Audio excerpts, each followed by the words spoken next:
We, yeah, technical issues. Am I right? Technical issues here. That took a second, but it's all good. Here on Just an Aridonis podcast.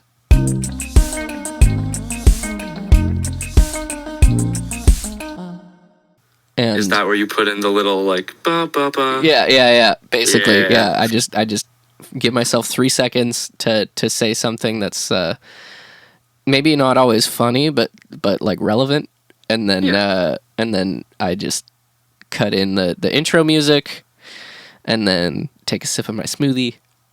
Perfect. And then I listened to like 2 or 3 episodes to prep up. Oh yeah, my homework and everything. I've really been liking it. I think it's really cool that you got this whole Vancouver scene thing going on. Trying to, I don't know, I guess flesh it out more for me because I haven't interacted very much with it, so I get to see what's going on through the looking glass. That's kind of what's been neat about doing it, is seeing because a lot of some of the people that I talk to are like super connected and know everybody, and some of the people I talk to are just kind of like, they are like kind of on the fringes and like would like, I'd love to be on the inside, but I don't actually know anybody, and then those people just like come find me now, which is cool. Yeah. So now I've got this like all these sort of not like outsider people, but people that are kind of on the outside that that I can draw upon to talk with. So I appreciate you reaching out. Yeah, it's tight. Because I mean, this is like the only other thing I've seen for Vancouver artists. There was like one dude that popped up on my Instagram, and I tried sort of connecting with him. Yeah.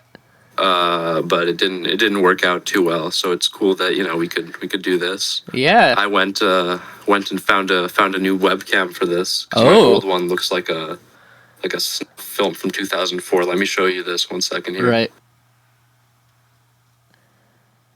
It's like super grainy. Oh, I love that. Lighting. Yeah. That's like that's very like there was a David Lynch movie, I forget which one, where he got like a Sony like handy cam and was just like, this thing looks like shit, I'm gonna make the whole movie with this. There's so many great clips of him. Have you seen the one where he just like flips out on people for watching stuff on iPhones? Yeah.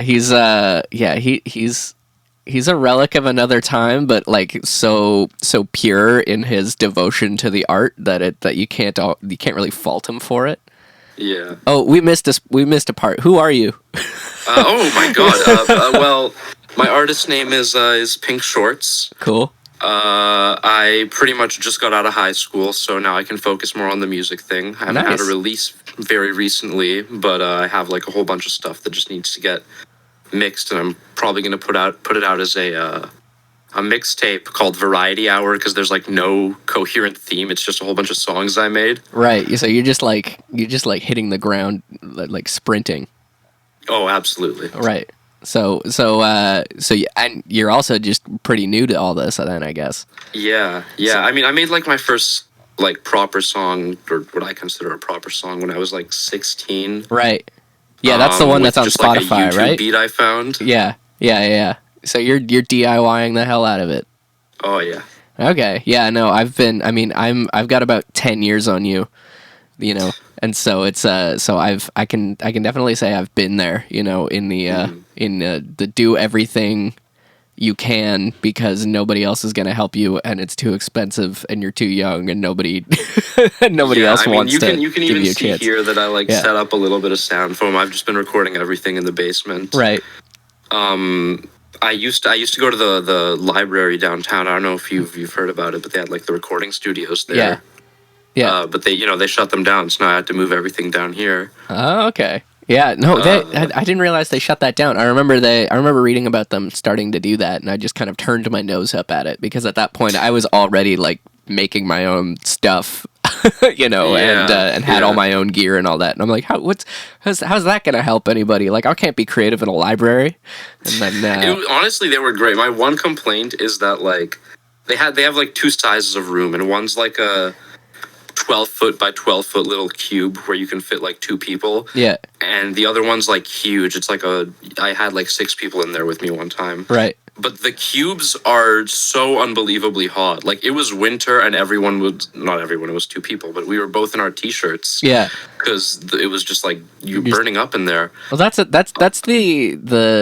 the thing of any recording process. Like, I'm in my bedroom right now, and it's like just the heat. I've checked it. Like, I've turned everything off except for like one piece of gear just to see what the piece of gear is that's like heating up my room. And because it's always, as soon as you start recording, you're just like, I'm sweaty right now. What's happening? You know? And then and I realized it's my monitor. I have this like giant glorious 40-inch 4K monitor. Oh. And it's just giving off all this heat, and then it's just like all the computer stuff is just like heating my room constantly. But then and then back in the days before that, I'm sure it was like all tape machines and everything was on like tube technology, so it was like, you know, just generating heat, and that's its whole fucking job. I don't think any of my tech really has that. Well, I'm using a very small amount of tech, to be fair. I just got the headphones and like an audio interface and my mics.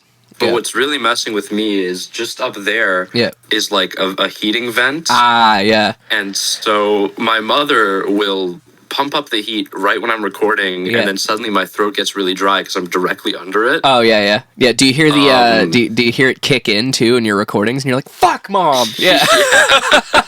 I've definitely had days like that. I always just, I have to go upstairs and like be like, hey, we gotta turn this off. Which is, you know, we've had a few small spats about that in the winter. Mom, I'm trying to be creative. Yeah. you're shutting me down. I think I really lucked out for this summer because she's out doing her own thing and I have the house, so I can like get loud and record whatever I want. Yeah. Because I have a few songs where I don't know if you've listened to what I have on Spotify. Yeah. But yeah, you got some screaming going on. Yeah, like Plaque. Yeah. I just had to record it whenever she was gone. Like, I had to wait until she'd leave the house, and I have like, okay, I have 40 minutes. Yeah. But now that she's out of here, I can just sort of record whatever I want, which is sick. I'm really excited about that. Yeah, I've always found I've been like, you would think that having like creative sort of like literal creative blocks, like, oh, I can't, you know, be annoying to the other people in my house. You'd think that would like stop you. But it was there was a long time when I was younger that it was like any kind of deadline or any kind of external pressure, like, oh, Mom's gone, like I can record now. All that stuff really worked in my favor. That's when you actually sit down and do it because you have like, this is your only chance, you know? Yeah. And that's kind of the cool thing about the whole experience. Whereas nowadays, like, I can just do whatever I want whenever I want, and I just fucking just sit around and play Elden Ring, you know?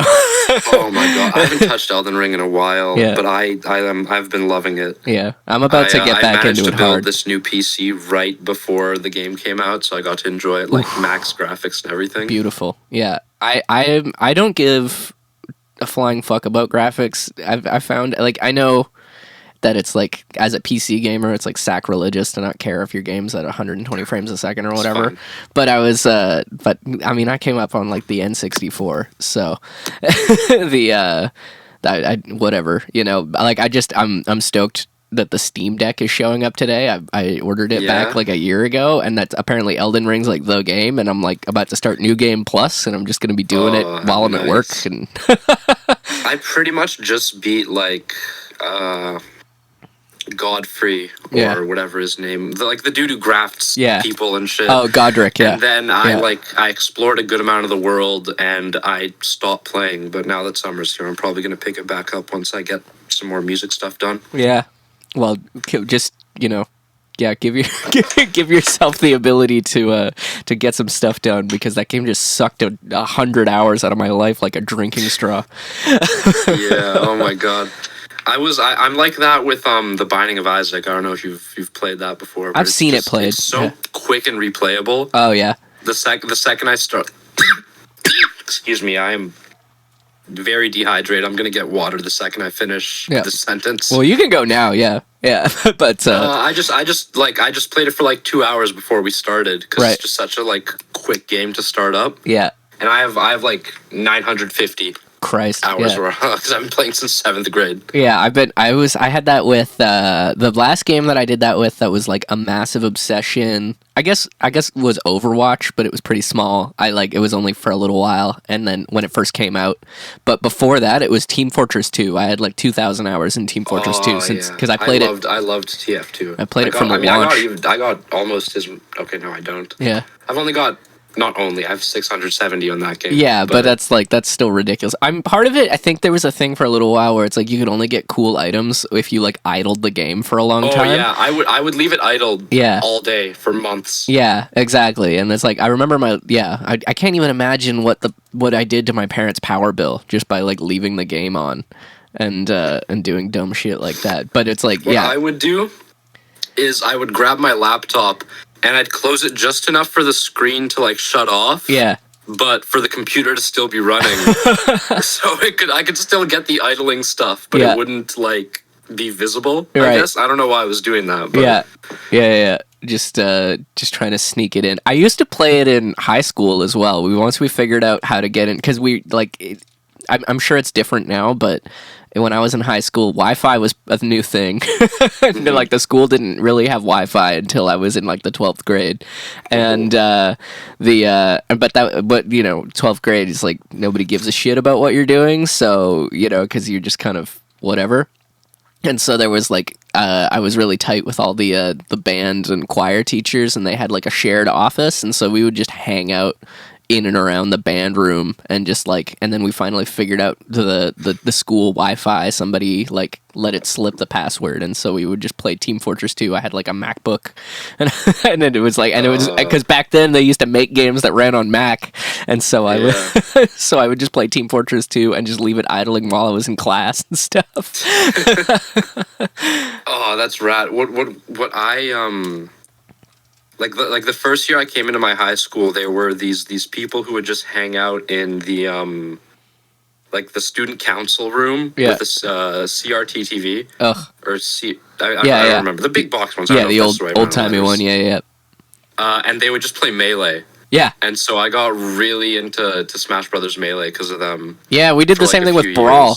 We brought a Wii in. There was like an old office that wasn't in use anymore, so we just like broke into it one time and just like found a couch and put it like on the street near the school and like dragged it into the school, and we'd built this like tiny little lounge that nobody knew about, and we brought our own TV in there. We found like an old like one of those like blue iMacs from like 2001, and we dragged that in there, and we had it like running like a Minecraft server. It was like and like Linux, like there was a bunch of nerdy shit going down, and that's what we record music in there, like we do all kinds of stuff. It was just it was a fun time, just rebelling against the powers that be and hiding in a room they didn't know about.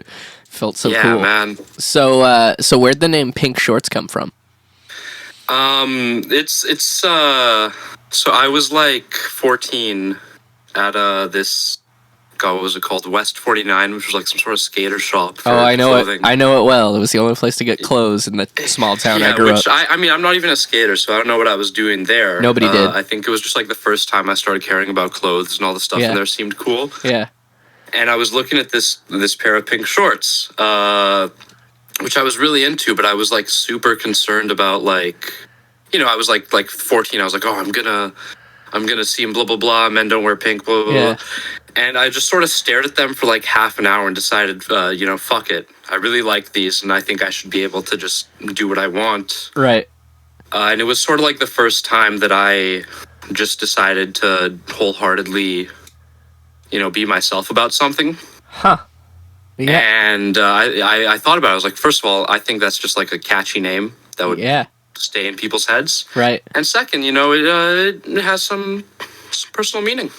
I like that. That's like because that's such an innocuous name too. So to have it also be attached to this piece of like really like a memory that actually was like about you being you, like that's that's such a cool and powerful thing to represent yourself with. So because I had a lot of ideas about what I should be called and what to do for myself, but over the years, and a lot of them were about me trying to be cool. Yeah. And stuff like that. So to come out the gate with something that's like very authentically you, that's very very honestly, I mean, people, a lot of artists changed their names, and I might end up doing it, but I feel like it might just stick for me because it's so like. It's like my hair's all fucked up because of the headphones. It's been driving me nuts like the last 2 minutes. There we go. Close enough, whatever. Yeah. I mean, I've sort of just been holding on to it since I was like 15, and I'm really happy with it. Yeah. Well, it's it's cool. So what are your sort of grand plans going forward with your music? And I guess because you're pretty new to all of it, being like kind of out of high school, you've kind of got a particular set of challenges with like it's not really super friendly to like all ages sort of stuff in and around here. Do you find that? Here's what pisses me off as a extremely young person in music. Yeah. Venues need to start letting me in. My favorite bands keep coming here, and it keeps being 19 plus, and I'm sick of it. I remember that. It's infuriating. Yeah. That part was dealt with relatively quickly because 17 to 19 goes by pretty quick. But there's like the Marias were here. I don't know if you know who the Marias are, but they were here, and I was so stoked for it. And then the venue was 19 plus. Yeah. On a more sorry, I don't know what's up with my voice today. On a more personal creative side, big plans.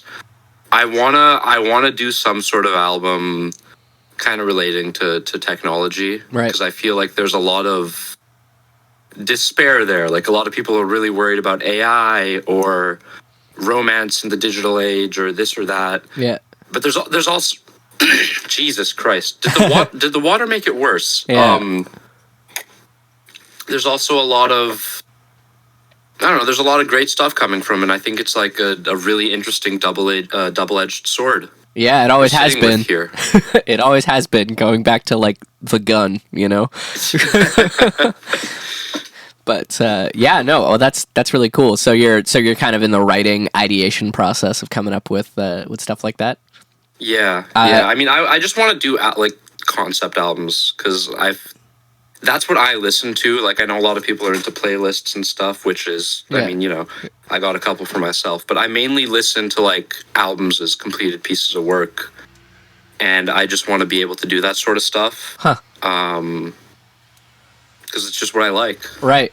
And you're not really super concerned about, how to market things, because everybody's like, you got to make singles, you got to make 100 singles, and then well, I mean, that's sort of what I was thinking this year what I could do, which fell apart so fast. Was like a single a month, because I had like 8 songs that were pretty close to finished, and then I got involved with this extracurricular thing, and then I like got sick for a while, and then school and blah blah blah, and so it was like March, and I'd released 2 songs, and one of them I was just a feature. So that kind of went out the window, and now I'm just working on all of those more as a mixtape, I guess. Right. Marketing is so weird. Yeah, man. It is. It is. It's very difficult to say, hey, I'm important. Look at me, and pay attention to what I'm doing. Not to sound like a maniac, I don't have a problem with that because it's just how it works. But it's like getting the computers on TikTok and everything to be like, this is the content we should put in front of people, is such a specific process.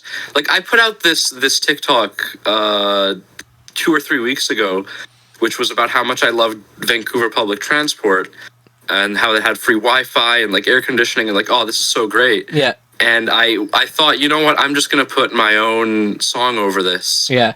And that like blew up. That got like 18,000 views. Right. But then if I use like one of the trending songs and do whatever else, it gets like 300, and it's so random, weird what they choose to spread. Well, so I've tried to study this pretty, because every musician right now is trying to figure out how can I make like so it's one thing to say how can I make a viral piece of content. It's another thing to say how can I make a viral piece of content that's built around my own music in such a way that people want to go check it out and stuff like that. And it's such a line to walk, and it's so frustrating because I've had pieces of content like I had one time a story I told about when I was in the hospital one time, and like Michael Bublé will come to like the hospital, like children's hospital, and go visit kids sometimes. And Michael Bublé walked in, and I was like 16 in the hospital, and I was being a piece of shit, and I was just like, I didn't even know who was at the door. I just heard somebody come in like, "Hello, who's there?" And I just turned around as like an angsty teenager, went "fuck off," and it was, and then I see, and it's Michael Bublé, and he's like, "Oh, sorry," and he like shuts the door, and I'm just like, "Oh God!" Like I just totally, that's golden. Yeah, so I told that story. Obviously, did very well, and it was like I was rambling through the story, but because the story was a good story with like, and I paced it properly over 2.5, 3 minutes or whatever, it got like a couple 100,000 views, and then I'll put out a 5-second clip of me, just about my song, right? It's a lot easier to watch a 5-second clip, than it is to watch a 3-minute video, but then those will just flop, so it's a lot of it is in how you can maintain people's attention. And if you're going to set something up, how are you going to pay it off, right? And it's a frustrating line to walk. Okay, I have two forks here conversationally. Cool. First, I have a alleged Michael Bublé anecdote. According to a friend I knew back in elementary school, apparently Michael Bublé bullied his dad while his dad was in high school, while they were both in high school together. I don't know if that's true, but whenever people talk about Michael Bublé, I think about that, and I think that's pretty funny. Hilarious to like see like this person being famous now, right? Yeah, and just seething in like a corner. Yeah, that would hurt. That would hurt a lot. Yeah, that would not be good. But as for the just sort of like the content side of things, I think what my strategy going forward is going to be is just because I feel like the sounds don't actually matter now that like my thing with my own sound blew up. Yeah. So I think I'm probably just going to put like content that's sort of whatever I feel like people are going to like, and then have my own songs as a sound. I would take it one, not to be the old man giving advice, but there's two ways that something doesn't do well on social media or in music or whatever. Either you have the right piece of content being shown to the wrong people, or you have the wrong piece of content being shown to the right people, right? And when it comes to making your own music, you're all you're trying to do is make music you want to hear, right? Like at the end of the day, that's why you get into doing it, is I want to make something that I like, and keeping in with that core is so important, right? Being concerned with what other people are going to like, it is often, difficult to figure out, for one, and for two, difficult to implement.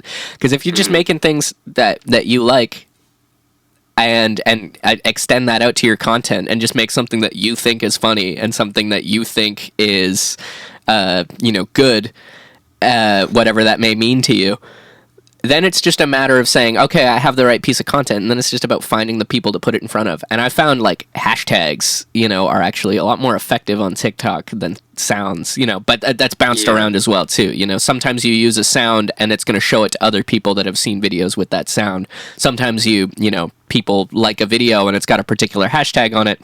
And so TikTok goes, oh, okay, this person likes videos that are hashtagged. Like, I think they just keep changing it, because for a while, I think it's everything at once. I think it's everything at once, and it always has been. For a while, I remember that like whatever I put out, if it had a certain sound, it would just do great. Yeah. And now I think they're actually focusing on content, which I'm very happy about. They're dialing it in. The fact that it makes it a little tougher. Yeah. I had this idea originally for like what my TikTok page would be, which I think was a little too like, what's the right word here? It's not like that is complicated, but it's hard to understand at a first glance, which is bad for social media, I feel like.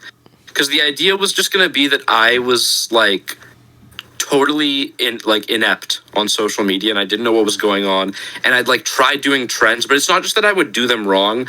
I would mix in like a second and third trend by accident, right, and fuck up the joke of that, right, and it would just be like this entire mess where you're watching this dude try so hard to like be famous or funny or whatever, yeah, and it's just a nightmare. I feel like the best way to do that would be in the third person. like you do those videos, but you do it like filming yourself fucking around with a phone, like from the outside. So then it's... Oh, I didn't even think of that. That's actually really interesting. Because I like then that it gives you a different point of view. Because if you do it from the normal TikTok point of view, then it's just like, oh, you just look like a dad, you know, like doing a bad job, right? But if you do it from the outside, where it's like, look at how stupid this person looks trying to do that, that's where it actually gets like entertaining, and you can see that it's intentional. Oh, that's genius. Yeah. I gotta try that. That's fucking gold. Yeah, sometimes it just takes an extra brain, but yeah. Yeah, that's kind of the so yeah, in marketing aside, you know, and figuring out the vast, you know, technology issues as you mentioned. Yeah. So what sort of from what I heard on Spotify and stuff, you're kind of more in like a hip hop phase, but you talk about, you know, like in certain bands, what sort of genre do you see yourself pursuing? I am about to sound so pretentious, which is that I feel like genre kind of doesn't matter anymore. Like I feel like it's sort of floating away, because now that everyone has access to like all the music in human history, yeah, everyone's tastes are broadening a lot. And I was listening to like how do you pronounce the name? Prom Dress by MXM Tune, which I don't know if you've heard that. Right. But it's like this kind of like indie pop song. But if you're listening to it closely, there's like trap hi-hats in the back. Yeah. And I was just like, what the hell's going on here? Yeah. And so I'm not too concerned with it. I have like this 80s song I did. Sort of the reason I'm calling it Variety Hour is because it's all different genres. Like I have like this jazz boom bap song that's just the saddest shit I could imagine. Right. I have a whole bunch of pop songs on there. It's just whatever I think is cool. I want to do more stuff where I'm singing. Yeah. I think I started doing hip hop first and foremost because I was kind of like, a lot of people get in because it's easy, or they think it's easy, you know. Yeah. Well, you know, I don't stand by the concept that it's easy, because I feel like that's a little... I know that's not what you said. You said a lot of what people think. Yeah. But it's more just like... Because I was kind of afraid to sing, but I was really confident in my songwriting ability. Mm-hmm. So I was putting out all this hip-hop stuff more because I could just like say it and try to perform it like that. Yeah. And even that's got its difficulties. Oh yeah, big time. Yeah. I re-listened to like the first thing I have on Spotify. Yeah. And I hate it. Of course. Yeah. I put shit out this year that I hate now, you know, or you know, but I go through phases too. There's these really, it shouldn't feel wrong, but sometimes it feels wrong to me, and I'll put all my, like, I have a playlist with just all my music on it, and I'll just sit and I'll just listen and cross my arms, and it's like, it's kind of like torture, but kind of like the best feeling ever. Sometimes when you listen to a song like you put out a couple of years ago, and you're like, that's actually still pretty good. Like, why I do that with my my SoundCloud, because most of my music is just on there because I don't have the rights to the instrumentals. Right. And there's a lot of stuff there where I'm like, this is great. Yeah. And I honestly, like, the one song that I feel like I'm not that proud of is Oscar, which is like the first one on Spotify. And even there, like, I see what was going on. It's just that the timing sounds off to me. Right. But I know that it's not. I was doing like this thing where I was basing my delivery off the snare. Right. And I would let the snare hit, then I'd speak, then I'd let the snare hit. But I wasn't really listening to the other drums, which makes it sound kind of messed up. Right, yeah. That's, but yeah, I mean, that's a unique delivery, right? But it's the kind of thing where it's like, I love stuff where it sounds wrong until you see the context. Yeah. Yeah. I'm trying to think of an example of that. No, I won't come up with an example. I'll just look stupid. That's fine. Yeah. If you think of an example, DM me one, because I'm to anybody listening, because I mean, some rap songs has a lot of that sort of stuff going on. Of course, yeah. So in terms of like your sort of musical background, you know, I see your timeless guitar chords chart in your room my there. buddy Troy bought that for me. Yeah. Unannounced. He just came in. He was like, "I have a poster. Put it up." Yeah. I don't really use it, right? Because I'm not that good at guitar. I took guitar lessons when I was like 13 or something. So I can play enough that like I can use it as sort of like a background instrument, like just a few short melodies or something. Right.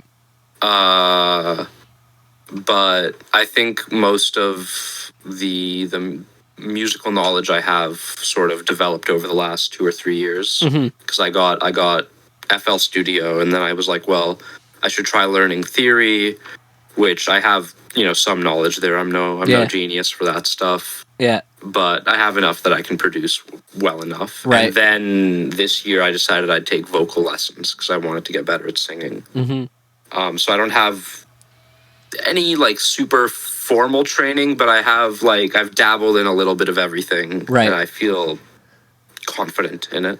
Yeah, well, that's what's really cool about, you know, again, I'm going to sound like an old man, about your generation, is like you literally, and I'm going to insist that you never delete that first song that you put up, so you can always go back and listen to it, because now you get because all the shit I recorded, you know, back when I was in like high school and stuff, like got put on CDs that are no longer with us, you know, and stuff like that. You now have this like little catalog that you get to look back at of just like, oh yeah, that was back before I knew anything about theory, and I just went on YouTube and stole a beat, and then you get to slowly like ramp yourself up to the point where it's like in 10 years, you know, when you've kept doing it and you're making awesome ridiculous shit, you can look back and go, oh wow, like I could see the journey, you know, and it's like, oh, that was the phase, you know, back when I was 22 and I was really into multi-band compression, you know, or I was really into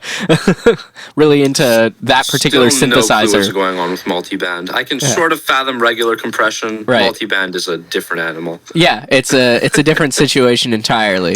But yeah, like I do that from certain phases. I can look back in my career and go, oh yeah, that's when I was like really into sampling from old music I didn't have the rights to, and then, you know, oh, that was the month that I had my like free trial of Splice, you know, you know, stuff like that, and you get to have this really cool sort of unique, or I mean maybe not unique, but unique to my point of view experience. Yeah. Yeah, it's cool that everything's backed up. It can be a little scary sometimes, just to know that it's all out there. Yeah. But I don't think I've done anything too abhorrent. No. So I think I'm good. Yeah, exactly. So, you know, you get to there's a little bit of an example set by dudes like Bo Burnham, you know, who were just like started at 14 and was making horrible homophobic, sexist raps and stuff. Yeah, and then I have one song where, I mean, I am queer, and I think it sort of came from there, where I was like, you know, whatever. Yeah. But I look back on it now, and I realized that I wasn't using that word in a great way. Right.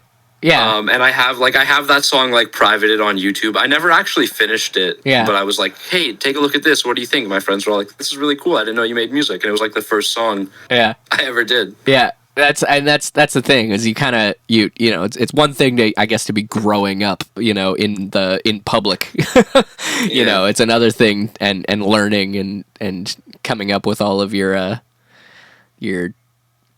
ideas of how the world's gonna work, you know, and doing that in front of people is a little strange, but at the same time you also get to see the growth from point A to point B, and I think society is kind of gonna accept that a little more too, because like the ideas that I had, you know, about how the world was going to be, and, you know, the people around me, is a lot different now than when I was a child, you know. And so there's I think there's we went through a little bit of a phase that we're kind of coming out of as a society, where, you know, we'd look and see like, oh yeah, this guy said this horrible thing 15 years ago 30 on years Twitter. ago. Yeah, you look at these old tweets, you know, and it's just like he's just like literally copying a joke off Family Guy. And you're just like, okay. But now, I'm not too worried about. I guess the term would be cancel culture. Sure. Because first of all, I think that if I ever get to a point where I'm cancelable, it's been seen that they're fine. Yeah. Like you get canceled for a week and then you're back to doing live shows or whatever. Yeah. So from like a financial point of view, that's not really a worry for me. But I also think that it's not as bad as some people online would have you believe. It's not. No, and a lot of it is just like it's about people, you know, knowing that people care or not, you know, like and that's kind of the line. I find when people like take a big step back and go, "Oh, like I've been, you know, like unintentionally hurting all these people, I'm gonna take a step back and come back," you know, that's one thing, you know, and you know, try to make amends. It's another thing when people just like slough it off like, "Oh no, I've never cared about the, you know, whoever it is I'm hurting, and I'm just going, oh man, these crazy liberal," like that sort of shit. Yeah, exactly. That's kind of, you know, that's the line that people choose to walk or not, you know. Yeah. But yeah, I mean, it's super cool to chat with you and see what's up and get you involved. So obviously, you know, you get to do the online only experience, the free trial for the next couple of years until you can start playing some proper shows and all that. But yeah. I mean, I would like, which this, I don't think this is going to happen, but I would like to be able to do something this summer just for like the people I know. Right. Because my neighbor actually has like a PA system, and he was like, "Oh, if you want to use that, you know, let me know, I'll hook you up." And I think it'd be cool to just go to like one of the parks or something and just set that up and then do like a quick set. Yeah, I've heard Victory Square is cool for stuff like that. I don't know. Don't quote me on that. Cut out. What about Victory Square? I've heard Victory Square is cool for stuff like that. Like they're. Is it? Okay, yeah, thank you. I don't. Don't quote me on that. Tab right now. Yeah, do some research. After the interview, I'll look into it. But yeah, there's I mean, there's opportunities for stuff like that, and you can go out and just like rent a battery powered PA, you know, and just go out in the woods really easily and just start DIYing, you know. And I think Redgate is also cool for doing all ages shows sometimes as well.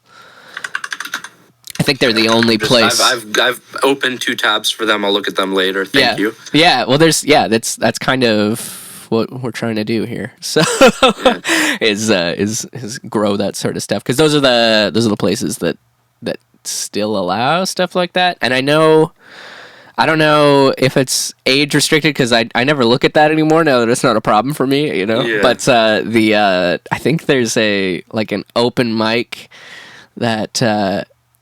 Allie, who was a couple of episodes ago, runs at Café du Soleil. I think my singing teacher was telling me about that. Yeah. Or maybe she was telling me about something wildly different, which is similar. Right. But, yeah, okay. Like, there's opportunities out there to go and, like, figure shit out and just go, because that's my favorite part of figuring out a new project, is going out and playing shows and just sucking. I love going and just sucking in front of people for a little while.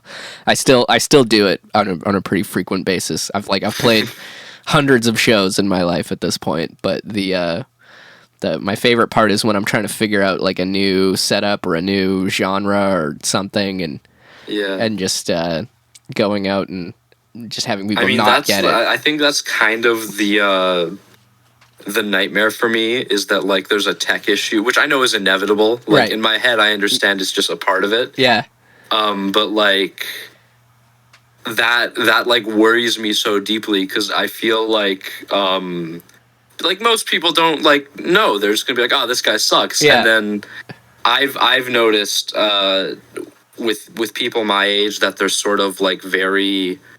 If they've decided on how they feel about someone, it's a little hard to change it. Right. Like my friend didn't like Igor by Tyler, because like the way that he did his vocals. Right. And he'll hate on any Tyler song, unless like I put it on secretly and let him listen to it until he admits he likes it, and then I'm like, it's Tyler. Yeah, gotcha.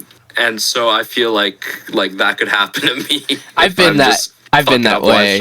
Yeah, I've been that way about stuff. That's something I'm glad I grew out of. But I've been that way about like I don't like this particular style of singing. So if I hear it on anything, it's over for me. But yeah, don't. There's some pretty funny stories that come out of things failing technically. Like Jasper, the bass player in the band ACPDF that I played in for a little while, was talking to me about a gig that had happened that weekend, and it was like, like one time Buddy was using his like MIDI controller to play live, and then he forgot to bring his MIDI controller to the gig, so he was like using the keyboard on his laptop, like musical typing, and playing the gig that way. And I'm like, that's a nightmare. You've just described like that's like you might as well not wear pants on the stage. Like what the hell? And then I mean, that'd be better. You could like pull it off as punk rock or something. Right. But it's there's all kinds of just literally like typing out your fucking gig. I don't know. Just don't let silly stuff like that stop you from going out and making a fool of yourself, because you need to do that. I mean, I'm ready to fail, I guess is the term I'll use. I understand that it's like necessary for growth, and it's just a part of the whole experience. Yeah. But doesn't make it any less scary. Yeah. Well, okay. Well, you've got a very mature attitude. So I'll let's leave it at that. But I'll tell everybody, go follow Pink Shorts on social media, and just kind of watch. It's with a Z on TikTok. Yeah, with a Z. Yeah, all right. And go. I think of it right now as a long-term investment. How about that? Because you got big things on the way, and you're gonna keep on trying, and you're gonna keep on learning. And absolutely. Yeah. And that's the fucking dream right there. So go and follow and just sign up for the ride. It doesn't matter how tall you are. You can. Yeah, I mean, I might have to eventually put up some sort of restriction for legal, but for now, any height's good. Yeah. Thanks for having me on. Yeah, it's been super cool. Thanks for I was a little bit skeptical about oh man, this is a pretty young kid. Like what this gonna be like? I've thoroughly enjoyed talking to you, and I'm stoked to see where this shit goes for you. Yeah, I mean, I really appreciate it. This was it was sick. Yeah, once we got all the technical shit going, we went through 3 fucking apps to try and get the call working. But shouts out to Discord. Well, not even. Discord's not even working is the thing. Oh, you have to mic up your laptop. Yeah, you guys, y'all can't see this, but here, I'll it's like, you can't, I literally got a fucking microphone on my laptop to hear this. So hopefully this doesn't sound like ass, but... Shout out to Rode. Yeah. Well, not even. Shout out to, Apex, or just whatever microphone I have laying around for gaming with. Anyway. Yeah. I just got a notification from FedEx. My Steam Deck is here, so nice. this has All right. this has to be over. That. Yeah. All right, dude. Good talking to you. Have a good one. Bye-bye. I had a great time talking to that dude. I think he's got some cool shit in his future, so check it out. If you want to chat with me here on Just an Aridonis podcast, reach out to me on TikTok or on Instagram, or send me an email. Go to aridonis.com. You can find, if you hit the link in my bio on any of my socials, you can find the Vancouver Musicians Discord group that I'm trying to get going. And come hang out. Have a good one.